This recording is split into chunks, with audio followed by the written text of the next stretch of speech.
Hello everyone, তো আজকে আমি কোথায় গিয়েছিলাম সেটাই আজকে তোমাদের সাথে শেয়ার করব। তো আজকে ছিল হোলির পরের দিন আর আমি গিয়েছিলাম জলপাইগুড়ি সাইড। তো সেখানে গিয়ে আমি বিভিন্ন রকম ক্ষেতের থেকে কি করেছি আজকে সেটাই শেয়ার করব।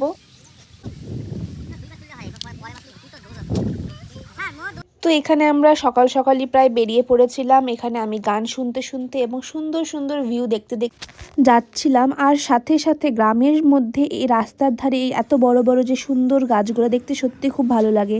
এখন আমরা পৌঁছে গিয়েছিলাম আর ছাদ থেকে বাইরের এই দৃশ্যগুলি দেখতে সত্যি খুব ভালো লাগছিল। তারপর আমরা চলে গিয়েছিলাম এখানে ভুট্টা ক্ষেত দেখার জন্য। আর সত্যি গাছগুলো এতই বড় ছিল যে আমরা চাইলে লুকিয়েও যেতে পারতাম।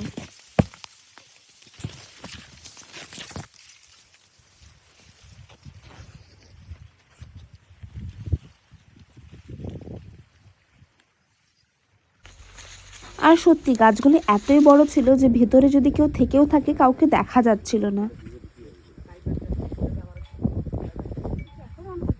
আর আজকে যেহেতু হোলির একেবারে পরের দিন ছিল, তাই জন্য আজকের দিনও আমরা এখানে গিয়ে হোলি খেলেছিলাম। আর এখানে মা মুখ ধুচ্ছিল। 3 দিন হোলি খেললাম আজকে আমরা। কি ধুলাম না। এরপর তাড়াতাড়ি ফ্রেশ হয়ে নেব এবং এরপর আমরা লাঞ্চ করে একটু আবার বেরিয়ে পড়ব। আর এখন আমরা বেরিয়ে পড়েছিলাম ভুট্টা ক্ষেত থেকে একটু আগে, যেখানে ছিল গাজরের ক্ষেত আর বিভিন্ন রকম বিনস, মটরশুঁটি। আর আমার পেছনে এখানে সব ভাইরা মিলে আর মামা মিলে এখানে সবাই গাজর তুলছিল। তো আমিও ট্রাই করছিলাম গাজর তোলা, কিন্তু বোঝাই যাচ্ছিল না ওপর থেকে যে কোনটা গাজর বড় না ছোট। তো এখানে মামা শিখিয়ে দেওয়ার পর আমি এটা তুলেছিলাম আর সত্যি এটা বড়ও ছিল। আর এই খোলা জায়গায় গ্রাম সাইডে সত্যি এতই ভালো হাওয়া চলছিল যে কি বলবো। আর আমরা এতগুলো গাজর তুলেছিলাম। না না, আমি একা না, সকলেই তুলেছিলাম। আমি তো 2-1টাই তুলেছিলাম, কিন্তু সবগুলো ছোটই হচ্ছিল। তারপর এখানে কি সুন্দর একটা বট গাছ, সেখানে আমি চলে যাই।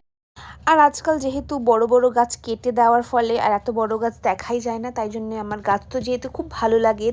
আর এখানে আমি আর ভাই মিলে একটু বেরিয়েছিলাম রাস্তাটিকে একটু দেখার জন্য। সামনে তিস্তা নদীর পার ছিল, সেখানেই যাচ্ছিলাম আমরা আজকে। কিন্তু যেহেতু রাস্তাটা সেদিকে ভালো ছিল না, তাই জন্য আমরা অন্য রাস্তা দিয়ে গিয়েছিলাম। তাই জন্য এই রাস্তাটা থেকে নদীটি মানে তিস্তা নদীটি ছিল অনেকটাই দূর, তাও দেখা যাচ্ছিল প্রায়। আর নদীর তীর আর গ্রাম সাইডের ভিউ এতই সুন্দর লাগছিল যে কি বলবো। আমার তো খুবই ভালো লাগে গ্রামের এই দৃশ্যগুলো। যাতে আমি এই জায়গাটাকে মিস না করি, তাই জন্যই এই দৃশ্যটাকে মন ভরে আজ দেখছিলাম। আচ্ছা, তো আমি আজকের ব্লগটা এখানেই শেষ করছি। যদি ভালো লেগে থাকে অবশ্যই লাইক, কমেন্ট এবং share and follow for more. ততক্ষণের জন্য টাটা।